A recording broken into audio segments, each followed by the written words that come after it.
Channel 5 news पर खबर नशर होने के बाद केएमसी काउंसिल में अपोजिशन लीडर सैफुद्दीन एडवोकेट का म्यूनिसिपल कमिश्नर को एहतजाजी खत अरसाल कर दिया। केएमसी के कीमती बंगलों और सरकारी इमलाक की मुमकिना फरोख्त और ट्रांसफर पर अपोजिशन का शदीद रद्द अमल। केएमसी इमलाक शहरियों के उमूमी असासे हैं, किसी की जाती मिल्कियत या इख्तियार में नहीं आते। गैर शफाफ तरीक़ेकार के तहत किसी भी ब्लॉक, बंगले या जमीन की फरोख्त और डिस्पोजल को फौरी रोका जाए।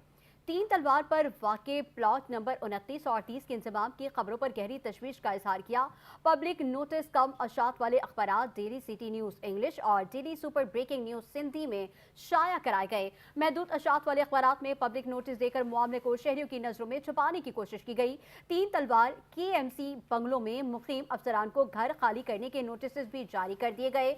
मामले में मुबैना बेज़ाब्तियों की तहकीकात के लिए खत की कॉपी डीजी नैब सिंध को भी अरसाल की गई। तमाम बंगलों, सरकारी रिहायश गाहों और कीमती इमलाक की मुकम्मल और मुस्तनद फहरिस्त फराहम की जाए। नीलामी, फरोख्त, लीज या पब्लिक प्राइवेट पार्टनरशिप के तहत ज़ेरे गौर तमाम प्रॉपर्टीज की मालूमात दी जाए। प्रॉपर्टीज की मौजूदा मार्केट वैल्यू, वैल्यूएशन रिपोर्ट्स, समरियों और टेंडर इश्तिहारात की कॉपियां फराहम की जाएं।